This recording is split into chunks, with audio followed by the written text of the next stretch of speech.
Grooners, welcome, welcome, welcome. We've started live a little bit late with the usual technical glitches as we have, but we've overcome them. So welcome to another live broadcast here from the Running Guru Show on my Daily Donato. I think this is number 81. I've lost counts. Has anyone got the counts? I need to see where we are on the old live stream. So I've got a very special guest here today from a different part of the world. You might guess by this tune where this lady is in the world.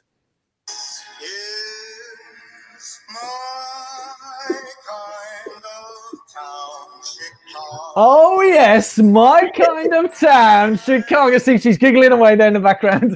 My kind of town, Chicago. Only yesterday, how serendipitous, I got my Chicago Marathon results pack, which I've not had time to open yet. And this is where I first met this lady over at the Coffee Bean in Chicago in torrential rain, and I thought, here we go, Boston Marathon again. But it was not to be, but it was a brilliant day, and that was my first meeting with this wonderful lady. And that lady is none other than Denise Sauriol. Welcome to the show, Denise. Well, thank you for having me, Donato. I'm excited. Are you excited? I wish I was in the room with you. Energy. I know, my kind of town, Chicago. I mean, it is an absolute pleasure having you on the show, and for someone who's done some amazing running. So obviously you being the guest here, Denise, I was just going to open up with a nice simple question. I know you've been running for quite a few years, much longer than myself. Yeah. Obviously you're considerably younger than me, but you've been running since you were little. So, sort of general question for our viewers here, because a lot of viewers here on the YouTubes who are subscribed to me may not have heard of you. I don't know who you are, where you live, but you're an amazing lady. I've got you down as Wonder Woman because you are a Wonder Woman when people find out in terms of the races that you've done and the countries you've traveled to and so on and so forth. But how long have you been running, and how did you get started in running?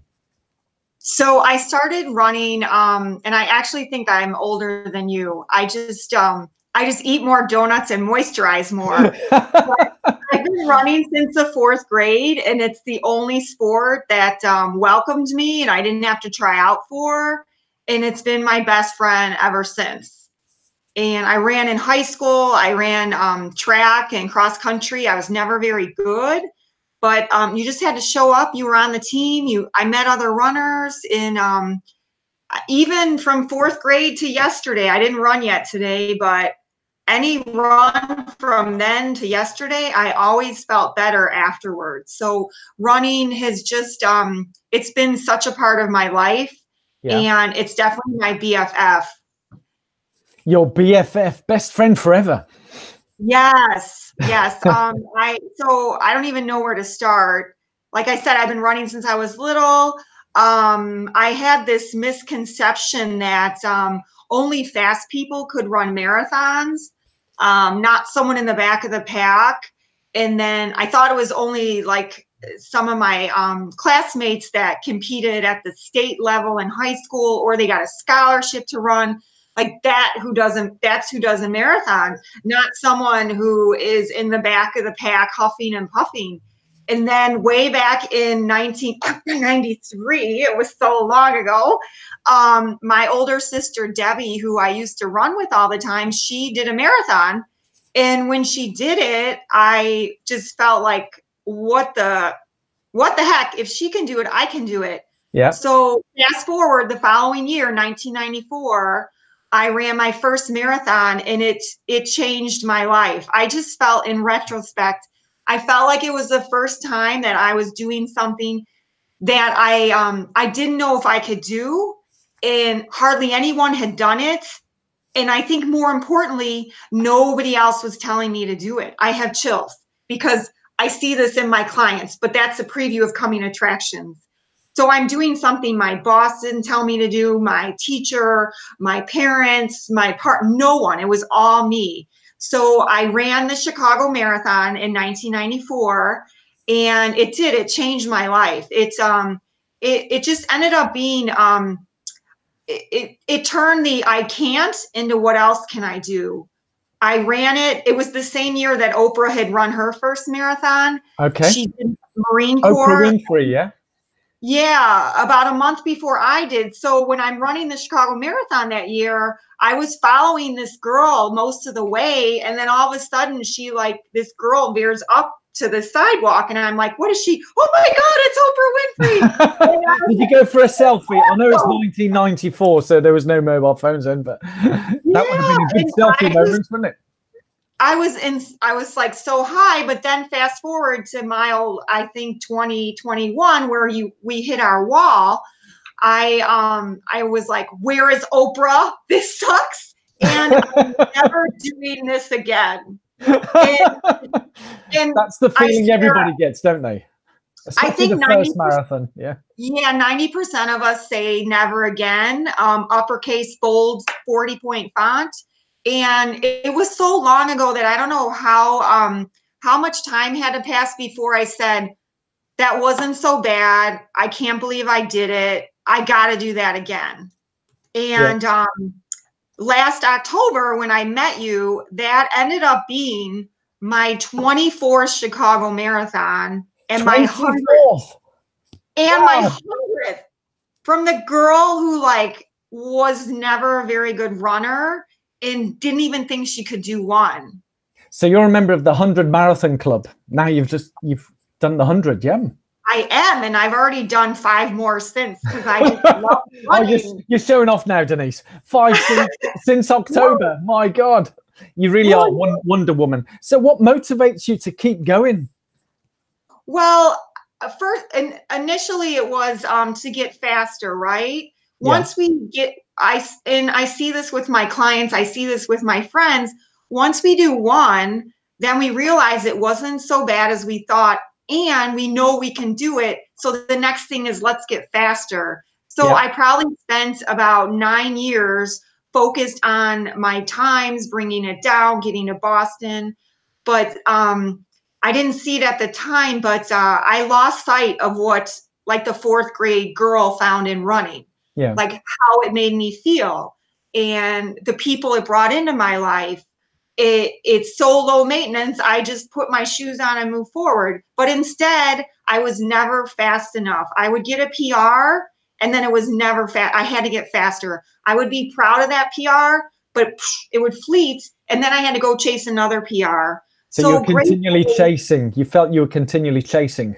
Yeah, and I mean, just for a perspective, I did my first marathon, 1994, in 4 hours and 28 minutes. I did a couple more on my own, and then I started working with a coach, and in 7 years, he got me to a 3:15. Wow. Over an hour improvement. And it was never, I was never, it's crazy, but I felt like I was never X enough at anything. And then when I found that coach and was really good, then the X was still not enough. I found the X, but I wasn't fast enough, which is crazy. But yeah, I became more focused on the destination than the journey. Right. When I was little, it didn't matter. It didn't matter about statistics. It mattered about what it did for me on the inside. So gratefully, back on August 16th, 2009, I was running to Central Park to do the New York City Half Marathon. I was chasing a PR, of course. Yeah. But on the way to Central Park, I got hit by a car, and I flew on the hood. I shattered the windshield with my body, and I bounced off the hood and landed in front of the car. I hit my head on the street. There were just so many thank God moments, and I ended up breaking 5 vertebrae where the muscle is attached, not near the spinal column. I stayed conscious, but what that day was, is it was my rebirth day.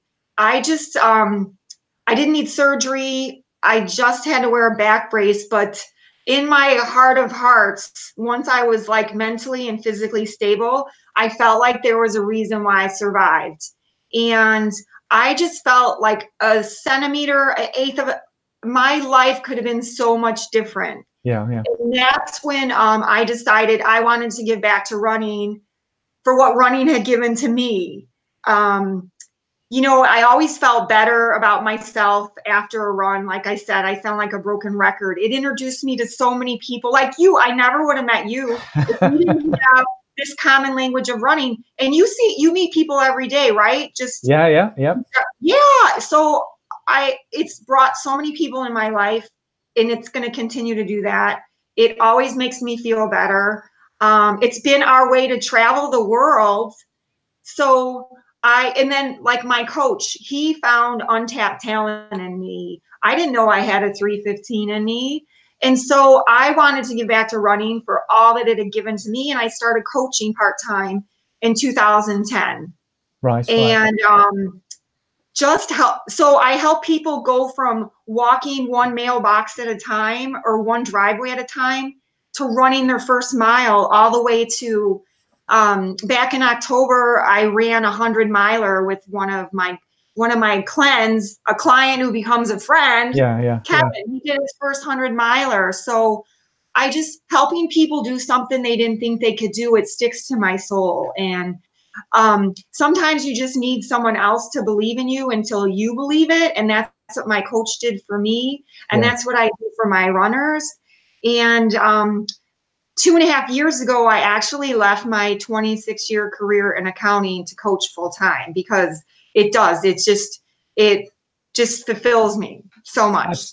That story of you, that is quite incredible, Denise. Hearing that, I won't go through my car crash incident. That'll be for another time. But for yourself, I can almost relate totally where you come to a near-death experience. I mean, when you got hit by that car, by the way, there's a whole host of questions coming through. So I know we had like a script, but if you don't mind, Denise, we'll go to those questions because there's some really good questions coming in here related to what you said. And it's very inspirational that obviously you've come to a near-death experience being hit by that car.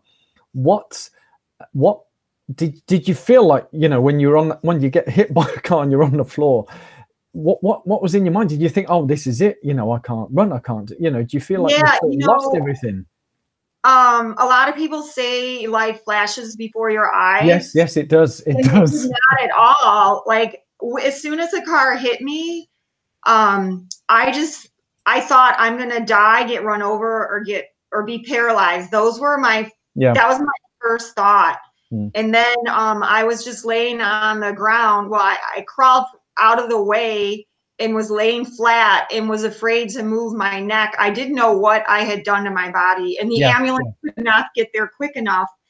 And they did all the x-rays and the MRIs and the CAT scans and that, and I flew home, but they didn't do I don't think they did the CAT scan of the back.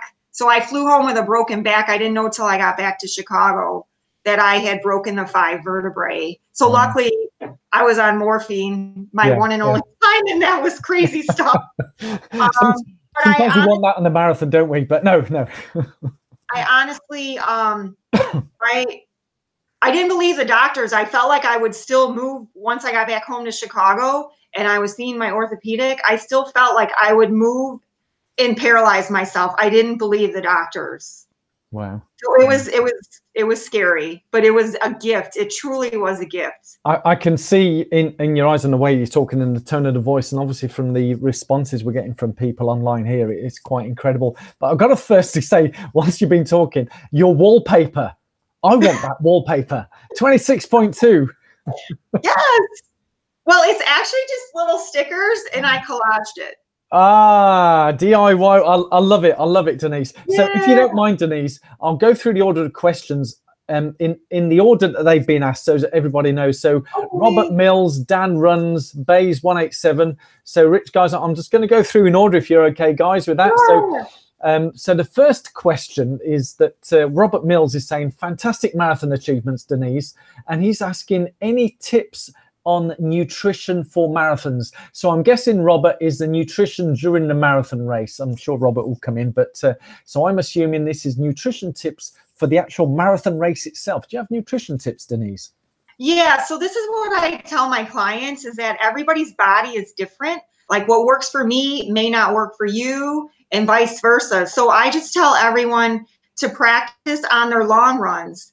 The long runs are like I have this analogy that doing a half marathon, a marathon, half Ironman, your Olympic distance, whatever, it's just like taking a class in college. So you get your syllabus, you do your homework, and then race day is the final. So all of your, like in running, all your long runs are like take home quizzes. So you practice what's going to work the night before, and what's going to work in your stomach the night before, what's going to work the morning of, what's going to work during, and you try to find the balance between making sure you have enough nutrition, but not getting like GI issues. Yeah. So, I mean, there's a plethora of products to choose from. There's all kinds of gels and powders, and even some of my friends, like they'll do dried fruit because they can't stomach the processed food. But yeah, you just have to kind of practice on those long runs, what's going to work. Yeah. So basically, I mean, I've said this on a few vlogs. So essentially, it's use the long runs as practice for nutrition, especially as a first marathon. I don't know, Robert, if it's your first marathon, if you want to leave a comment on there. But yeah, it's keeping practicing. There was one thing, you 100% correct saying that everybody is different. I did comment when I'd done the review of Chicago Marathon that I didn't drink any water during the race, but I did stress that was just me. So how I prepared and hydrated before the race is completely different to many people. But no, excellent answer, Denise. So thank you very much. The next question, still related to the actual race itself. This is from Dan Runs, and I think you may have heard this once or twice, Denise, but tips for getting through the wall. He's put it in inverted commas. Wall. Any tips of how you get through that? Yeah, so we don't just hit the wall during the marathon. We hit it in some of our workouts too, right? Yep. Especially the long runs. Once we get up to 16 to 22 miles. And the thing is, we know it's coming. Like I've been running marathons since 94, and I can probably count on two hands how many people I know who've never hit a wall in the marathon. And so, and I don't think I've ever done a marathon without hitting a wall when I'm racing it, not helping not jogging it. Yeah. And so what we need to do is we need to just have something in our fuel belt where we're ready for it. And some of my tricks and not fight it, because we're burning energy and it's gonna come. So some of the things that I do is, think of how far you've come since you started the training. Think of all those hard workouts you got through. And I also do this thing called the gratitude alphabet. I came up with this on a Ironman bike ride. It's 112 miles on the bike, and I was only maybe 50 miles in. Like, this is going to be a long day. And then something came to me. I just came up with this thing called the gratitude alphabet, where I just start naming people and experiences from my life for each letter of the alphabet that I'm grateful for. And if I get stuck on a letter, I'll start all over. If I forget someone, I'll start all over. Wow. And what I've added since then is I say the why. And I just feel like your body, your mind can't be in a state of angst and a state of gratitude at the time. And before you know it, like, your feet follow your brain. I feel like it gets you more present and more at peace than fighting the pain. The other way to help prolong the wall is how many of us, I used to be guilty, but I've learned from experience, we start out too fast, right? Oh, yes. Yeah. So I have a trick for that, because we know no matter what, during the wall, our legs are not listening. They have selective hearing. They're not listening to our brain. And in the latter part of the marathon is when we gotta, it becomes more mental than physical, right? So we have to dig a little deeper. So knowing that combination of our legs aren't as fast and springy as they were in the beginning, and then the station in our head isn't as positive, I tell people to start out slower than they normally would, and save some spring in their step for the latter miles when we hit our wall. So even if it's just walking, speed walking, not lollygag walking, like walking a minute at each aid station, and you're walking like you gotta pee and you can't find the bathroom. Like you're walking with a purpose. I'm loving your analogies, Denise. I got too much time in my head. People, even if you just go the first 20 miles like that, because that's about when the wall starts. And then if you feel great, don't walk anymore. Don't do the walk breaks. So it's I like the gratitude alphabet to help you mentally get through it, and then starting out slower out of the gate to help have spring in your legs in the latter miles. And what I was trying to figure out, like, how can I get my runners to cool their jets and not do what Denise used to do and go out too fast? So another thing to think about is know your 5K and 10K, your 5K and 10K pace or time, but don't do that pace until the last 5K or the last 10K. Gotcha, got you. So save the best till last. Yeah, and then also, like if you're gonna have a cheer squad out on the course, you really don't need them until the wall. Yeah, because there's gonna be, well, some marathons don't have as much spectator support as others, but you really don't need to see someone early on because you're fresh. There's no selective hearing. Your legs are listening to your brain. Yeah. But in the wall, when you see someone you know on the sidelines, your heart lights up like ET. It's uplifting, isn't it? You get we can't describe it until you experience it, right? So plant your cheer squad in the latter miles. Yeah, excellent. Yeah. Dan has responded saying, thanks for the great tips. Gratitude alphabet is an excellent idea, and it's Dan's first marathon. He'll be running Brighton Marathon in the UK. That's in April, isn't it? That's correct. It's in April, so it's soon. I think, how many weeks is it, Dan? Is it 6 weeks, 8 weeks? I know it's soon because London's 10 weeks. So he'll remember your wise words, Denise. So I'm sure Dan. I've been following Dan. Dan's an excellent. He's doing his first marathon. He's got a YouTube channel as well. He's just got started on YouTube, but he's an excellent guy. So remember, Dan, where to put your cheer squad, as Denise said. He's just come back. He said it's 8 weeks today. He'll be in a bath or asleep. So it is 8 weeks today. So it's brilliant tip, Denise. So perfect timing. So get all your family and friends, Dan. It'll be at there's the turn point. Well, I digress, Denise. The turn point on Brighton, the power station area. From there onwards, have them dotted every mile, and rather than towards the end, but having around the power station area, down on that Brighton area. There's not many people there, so having a cheer squad there will really, really help you, Dan.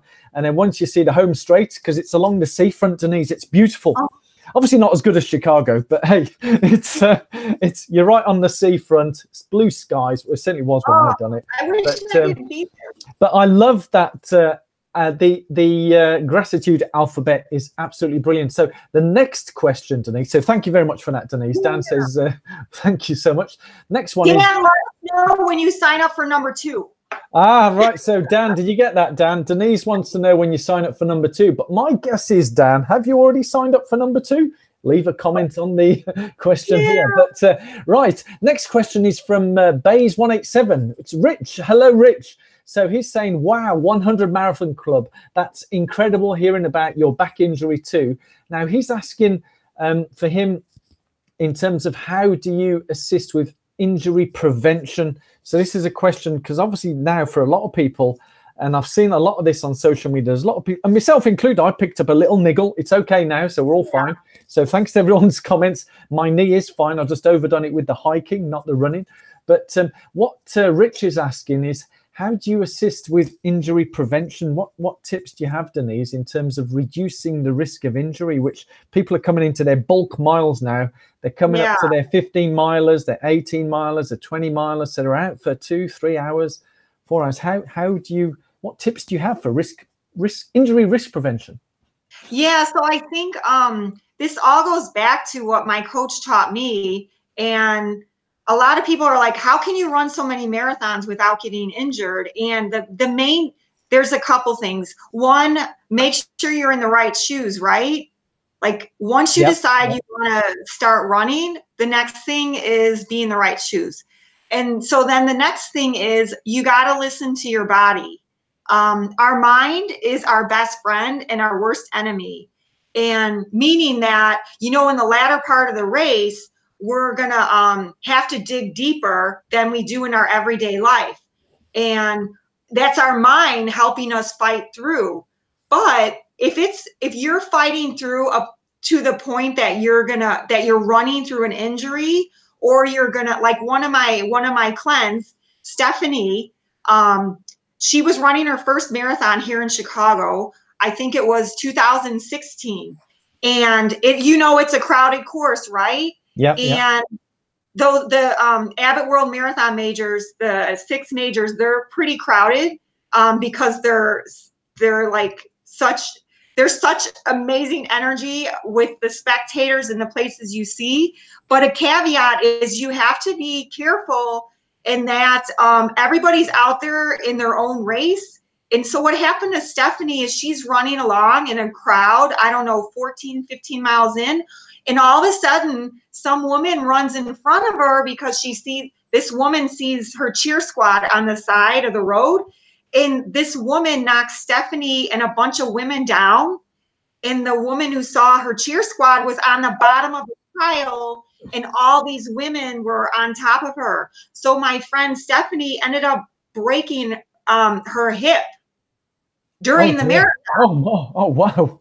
And she walked to the finish. She did, and she said, "I'm so glad this happened to me when I was older and not when I was in my 20s, because I would have kept running."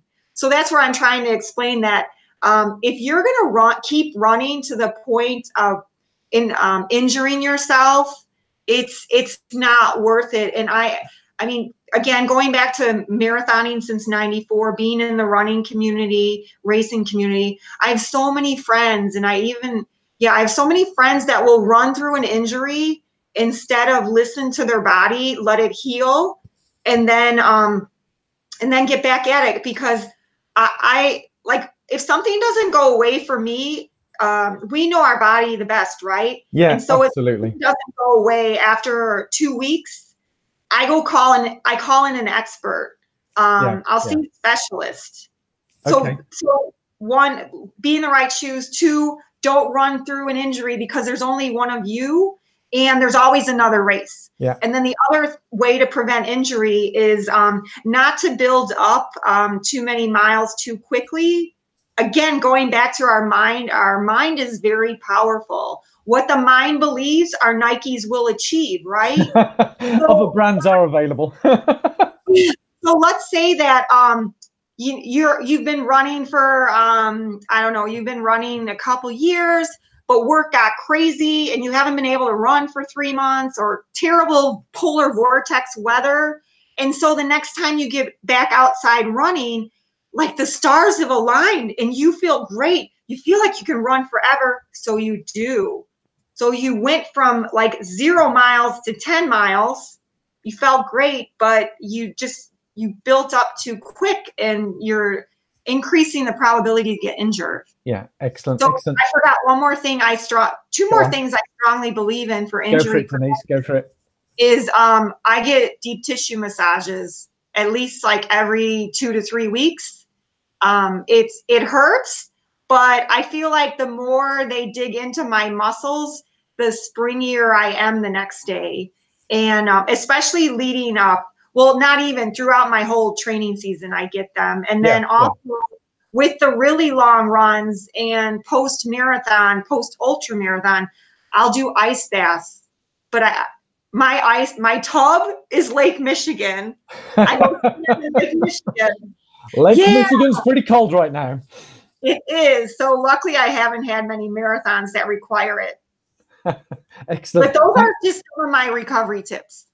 That's excellent. Thank you so much, Denise. And Rich said, thank you so much for the advice.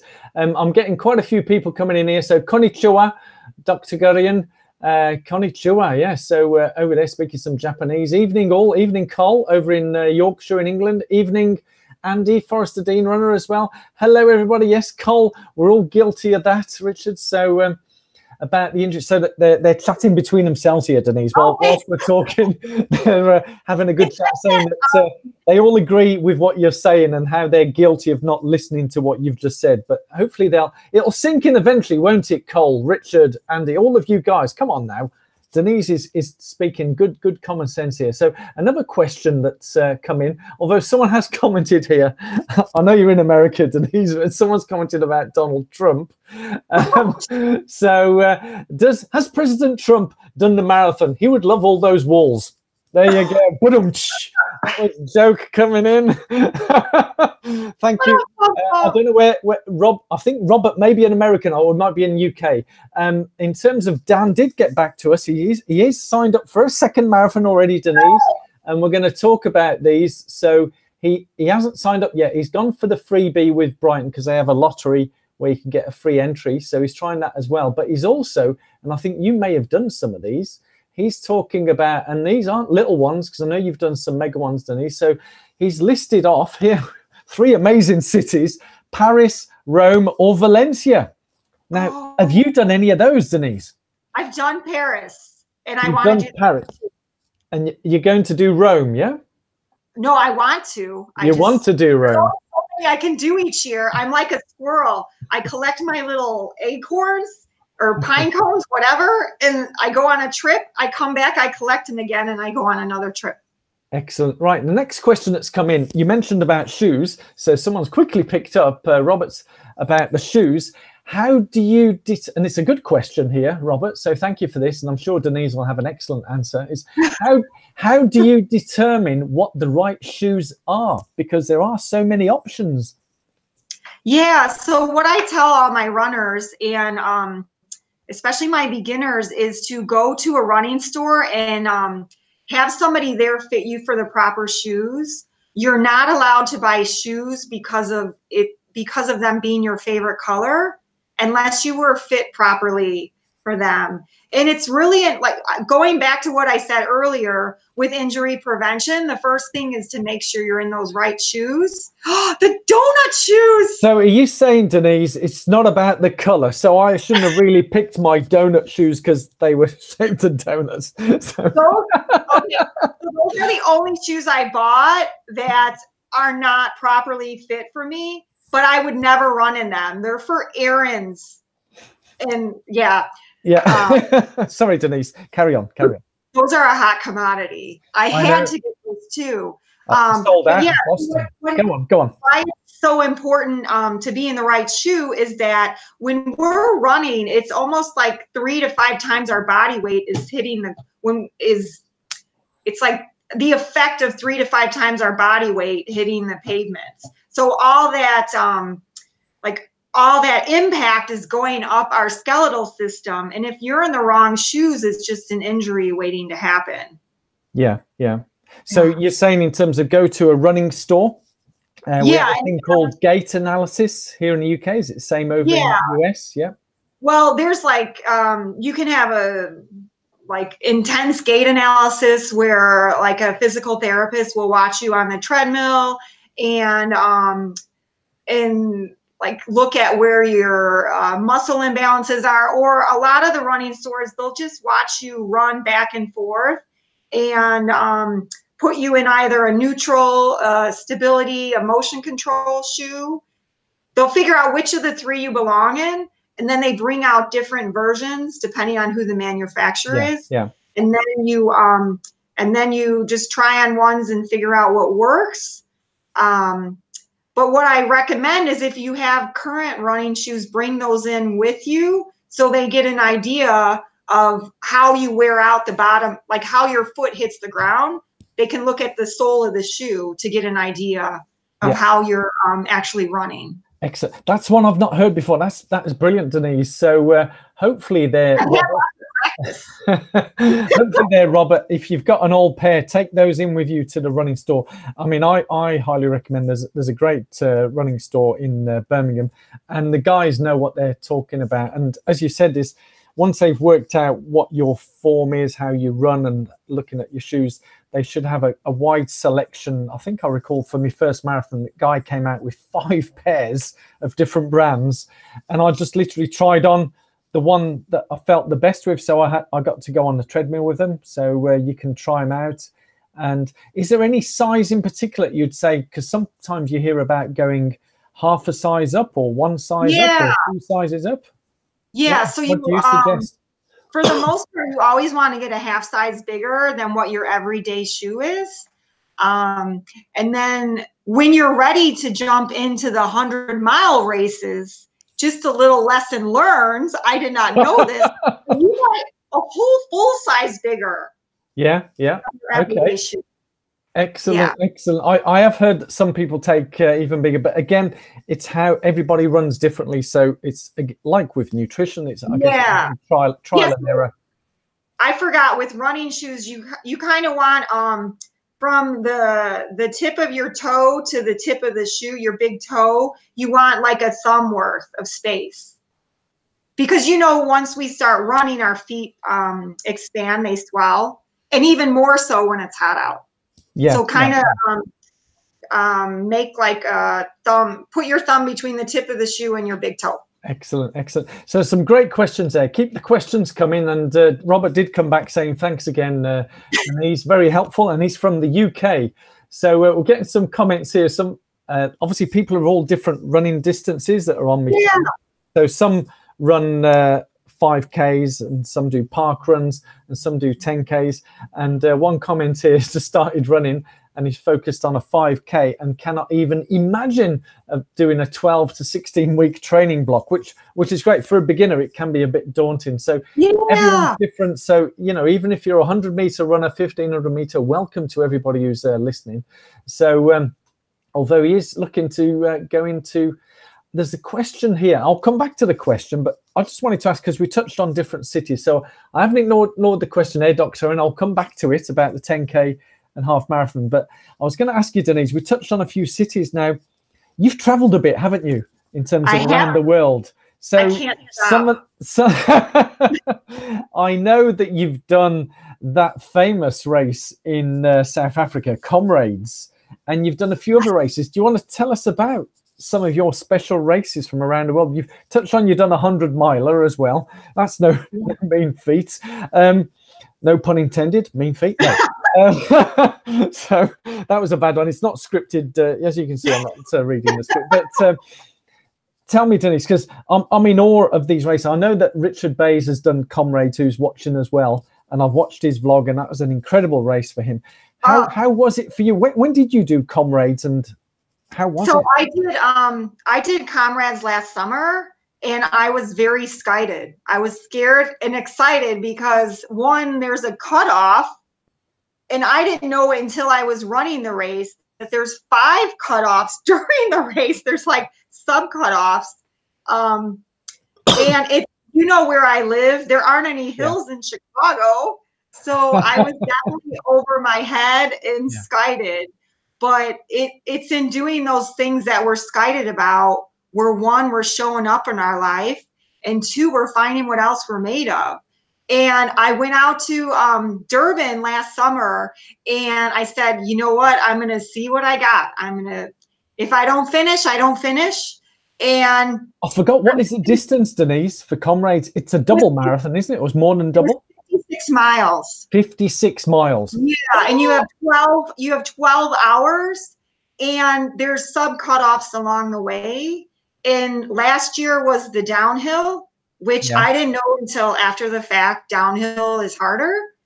And then every other year it alternates between up and down. But I went there saying, okay, I'm going to do it once. I read about it, I don't know, almost 2 decades ago in Runner's World, and it's always been on my bucket list. And last year I turned 50, so that was one of my presents to myself.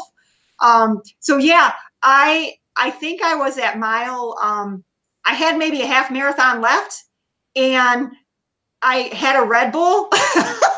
Oh no, a Red Bull. Did it give you wings? It did. I actually wrote them. But a lot of times people will say nothing new on race day, right?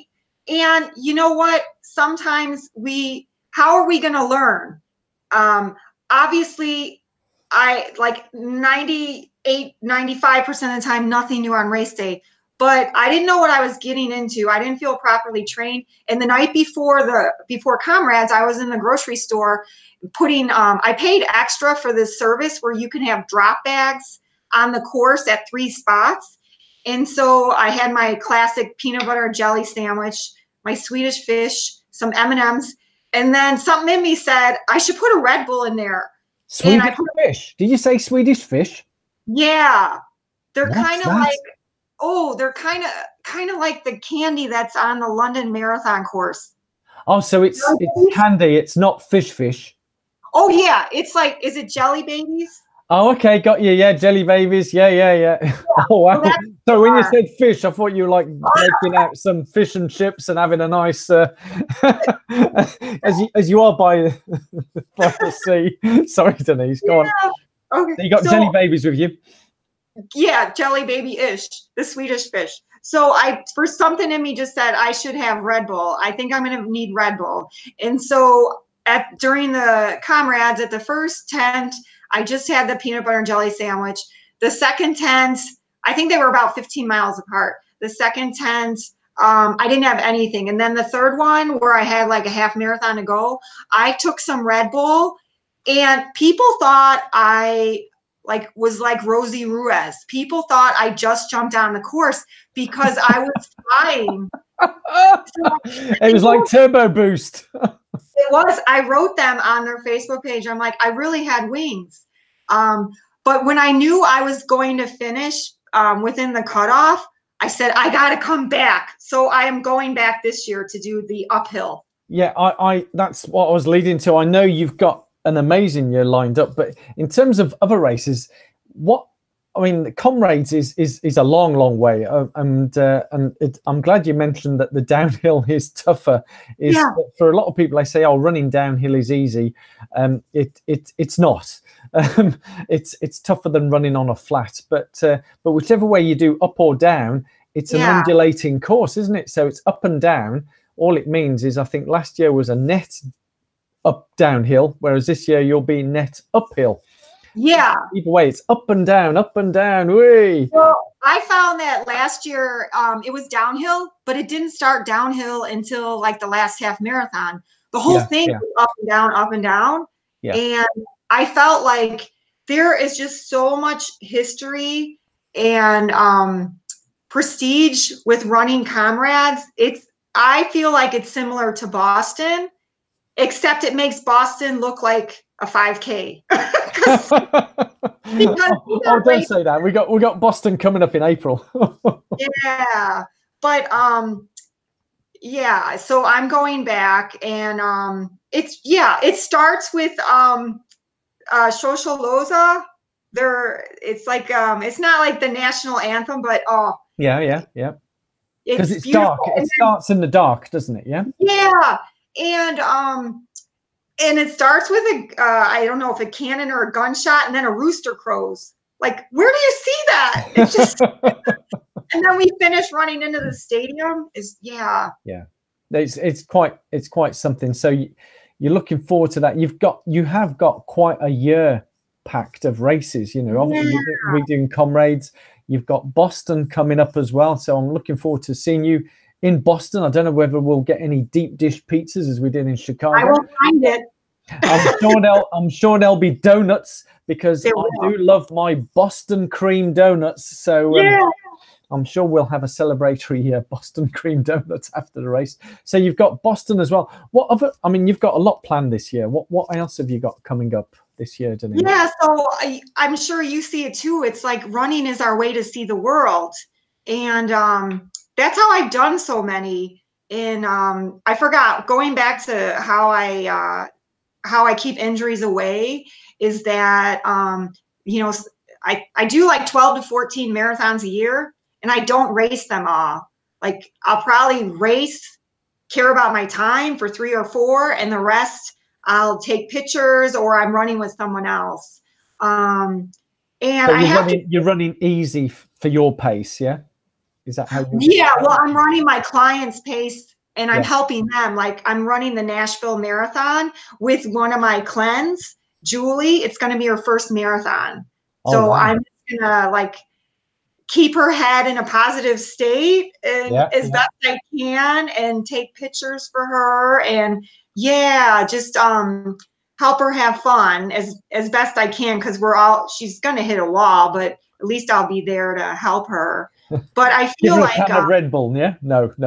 Yeah. Well, I had a Red Bull backfire on my 100-miler, so but going back to like we don't be so hung up on nothing new on race day, because running is, we don't really break up with running. It's because we get so much out of it. And if you don't get the race you want, look at what went right, what went wrong, and then go find another race.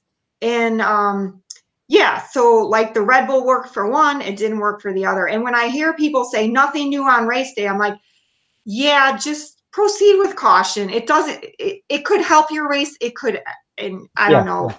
I think the key thing is the psychology is not to get hung up that this is going to ruin my race because it's the first time I've ever done it.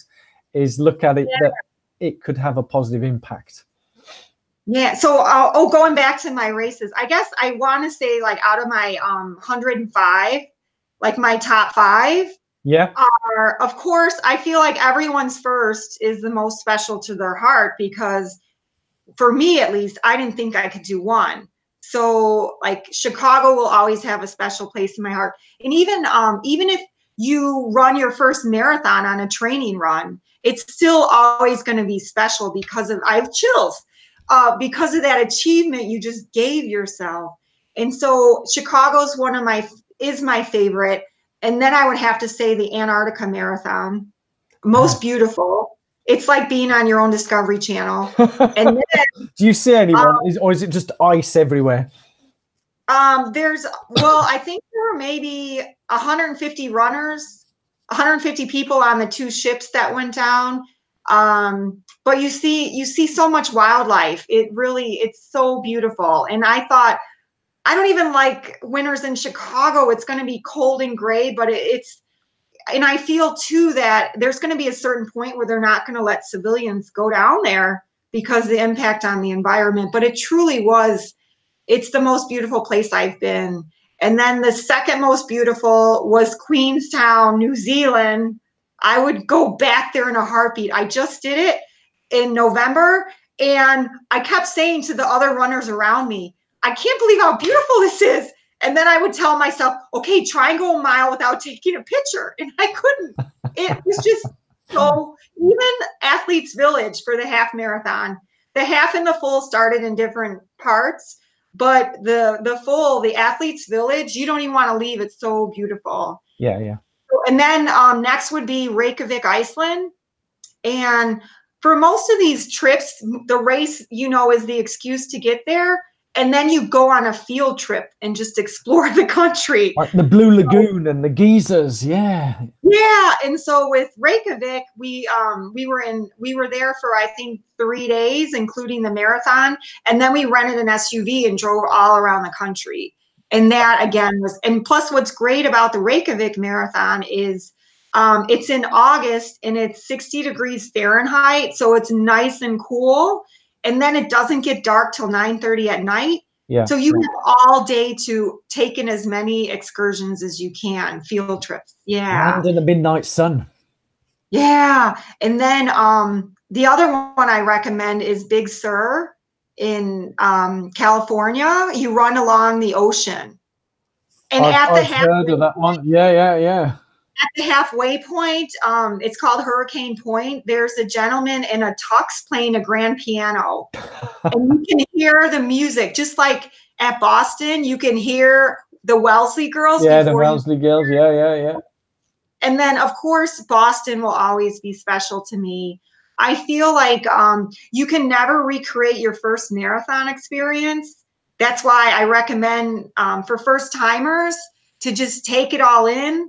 Don't worry about a clock time. Worry about a good time. Like, have fun. You have plenty of other races or marathons to race.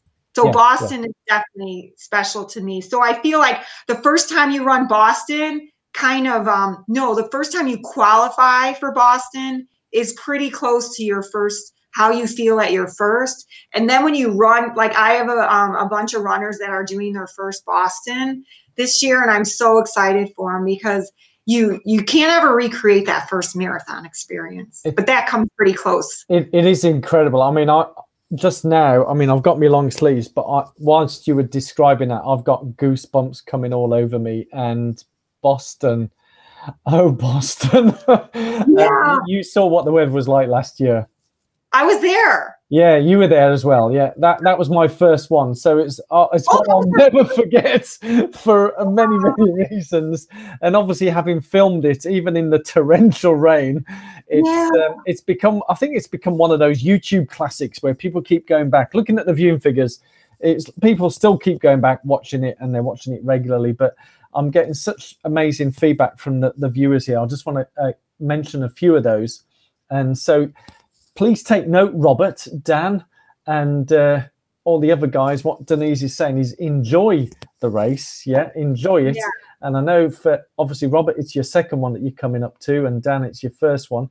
But I think it's very wise words. It is to enjoy. I mean, for me at Boston, with the snow at the start and the torrential rain, there was the thought of coming in with a new PB just went straight out the window, and it was just survival. And I had such a blast, and it was, we were just laughing. I think I only finished because I was laughing with so many people whilst we were running in gale-force winds and torrential rain. I mean, nobody would believe that we were out there. I mean, it was one of my slowest marathons, but when you're out there in torrents of rain for 3, 4, there's some guys who are out there for 5, 6 hours. It just is incredible, isn't it? It's an experience. And we're going back for more in April. Yay! Yeah, but it was such, you know, aside from the weather, it was such a beautiful day. Like I laughed. It brought me to tears because all those spectators that were out there, I mean, this is our passion, and they're getting pelted in the rain and the wind. Yeah. It was freezing. It was freezing.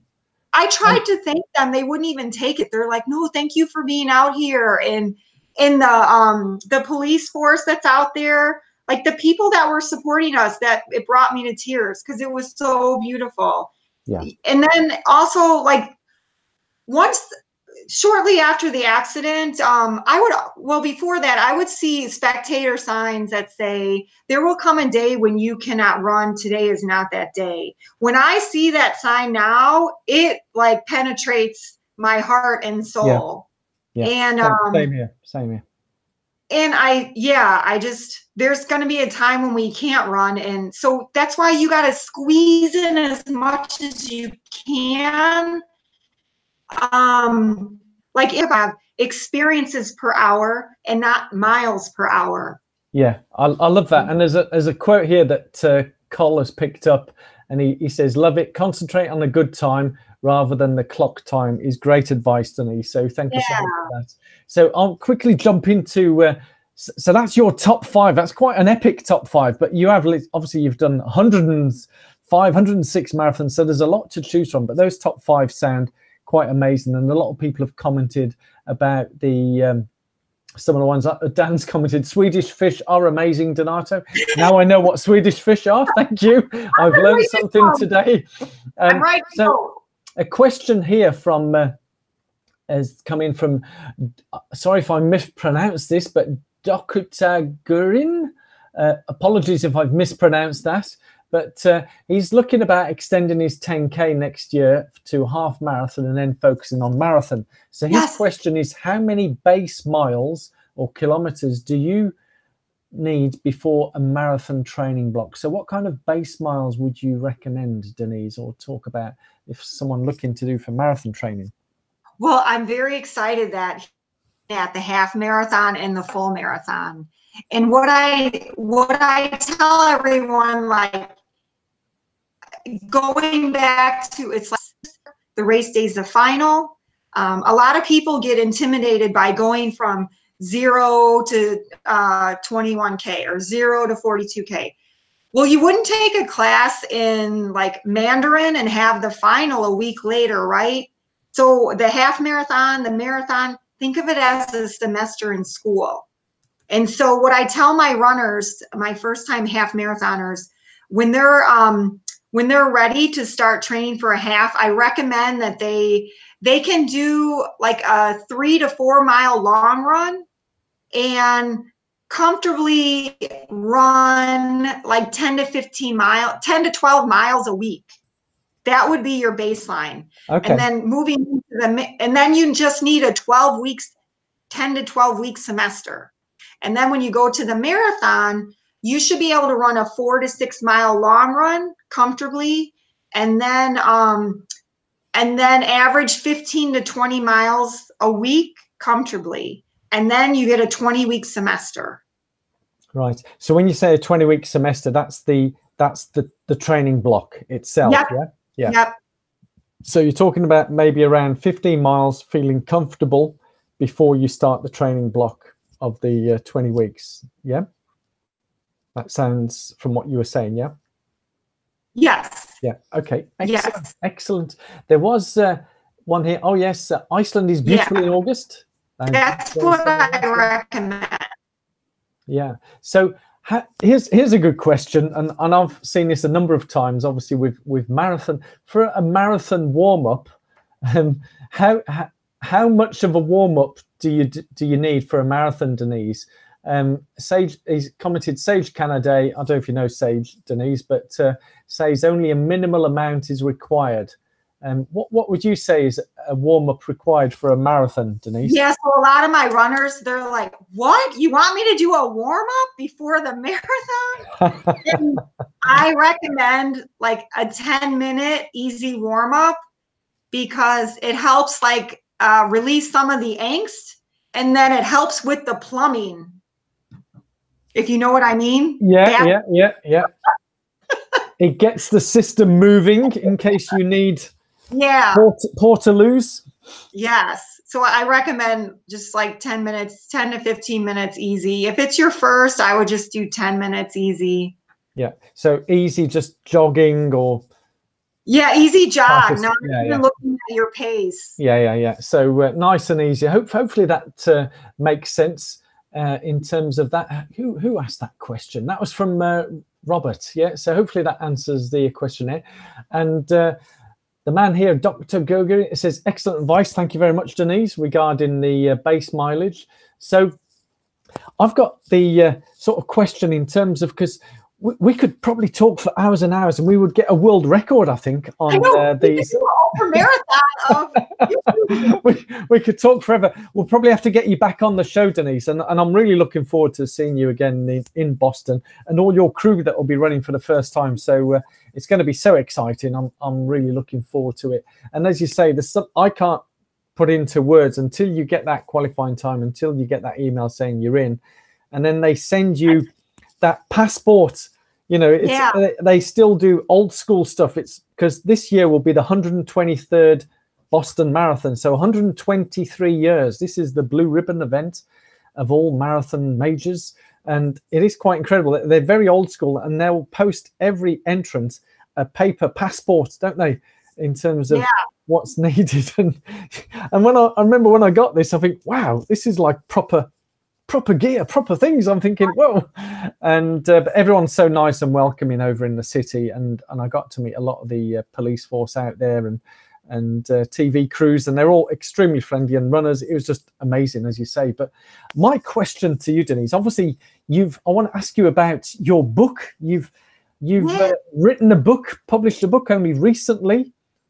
Oh, you're holding up. Tell us about it. Whilst you're talking, hold it up, because I could see it then. So whilst you're talking, you can hold it up.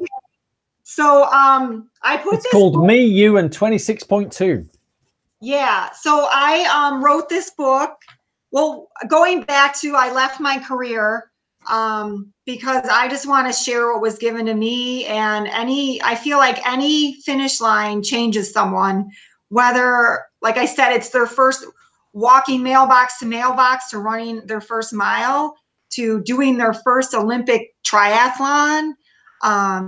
So I just want to share, what's been given to me. And I wrote this book to help people that say the word marathon but don't think they can do it, or people that have signed up for their first marathon and they're scared and excited. So after running 100 marathons, I've accumulated a lot of do's and don'ts. So that's in there, but also the cover is a collage of 26 first timers that I've coached. So the book is laid out into 26 miles and 4 aid stations. Get it? So each of the 26 miles starts with a story of one of my first timers, like Max. He's 82, and we're going to be running his second marathon together in October. So 82. 82. Yeah, and the reason I have chills, the reason I put first timer stories in there is because I feel like one of the readers will relate to one of the stories and see like what my sister did for me, and what you did for people in your circle is my sister turned something I thought was superhuman and she made it human. So I have these human inspiration stories kicking off each mile. And then I also have a spectator sign that ties to whatever the chapter's about. So this one, I don't know if you can see it, but yeah, hold it up a bit more. It said Godspeed. Yeah, mile 19 is all about how to get faster, and the spectator sign says, "Run faster, right? Meow." It's a cat. So there's fun in there too. It's not all mechanical, like this is what you need to do, and you must follow this to a T. It has, I call it my tips, tricks, and Deniseisms in it. And then it also has a training plan. So I'm really proud of it. And it was, I had never done it. So whenever we do something we're scared about, scared and excited, it's when we're showing up in our life, and it's when we find out what else we're made of. And going back to my first marathon, what it did and what I see in my clients is it ignites something that's already within us and makes like a courage deposit, right? And so next time you come across something you're excited about, you draw from that courage tank. And so I did a marathon. I didn't think I could do it. I've done 2 Ironmans, and I'm deathly afraid of open water. I even quit an Ironman in the swim. So I did an Ironman. I skydived, and I'm afraid of heights. I don't know, like instead of there's a program called Toastmasters here in the States. Yeah, we have the same here. Yeah, to help with public speaking. Yep. Well, I took improv classes instead because I was so shy I couldn't talk to myself. So what I see is that it gives us courage to try other things we don't think we can do. And then here's my point. When we do them, at least I found, you finish and you're in a state of self-awe. Like, wow. Did I just do that? And so I came up with that analogy when I, on my book, I've never had kids, but I liken it to being like, it was as painful as a delivery, and that it was so painful, but you're so proud of it when it's done. And then when I emailed the publisher, I wrote on Facebook and social media, my water broke. Once my water broke, I truly was. I was in a state of self-awe because I did something. I mean, I'm a CPA. I'm a numbers girl, and I delivered like 48,000 words. But it's to help people see they can do it too. And running doesn't have to hurt, and running can be fun. And it gifts us with so many people. I mean, the running community, it doesn't matter. Like it brings everyone together, irregardless of what they do for a living, what city they live in, what language it brings us all together. It's beautiful. Absolutely, absolutely. And some of the comments coming through here, you'll be loving this, Denise, and you can have a look through some excellent advice. Thank you very much. Great live session. Thanks, Denise and Donato. There's already a comment here. This sounds like a book I really need to read. And someone's already found it on Amazon, because I was going to ask you where it can be. 30 reviews and 5 stars. And Carl says we're all entitled to self-awe, especially after a first marathon. So I was going to ask you, Denise. Even your first 5K. Yeah, yeah. Whatever the distance, be in awe. So I mean, as has already been answered here, I presume they can get the book from Amazon. Is that the best place to get it from? Yeah. And then next week I'll be done. I'm actually recording the Audible. It's going to be me. Oh, we're going to have an audio. Well, if people enjoyed this live session, I think the audio is almost a must buy, because listening to your voice, Denise, and watching you as well is you can tell the enthusiasm that's coming through you. And so yeah, guys, if you want to get this book, it's on Amazon.com. The title again, 21 Miles and Me. No, Me, You, and 26.2. Me, You, and 26.2. Yeah.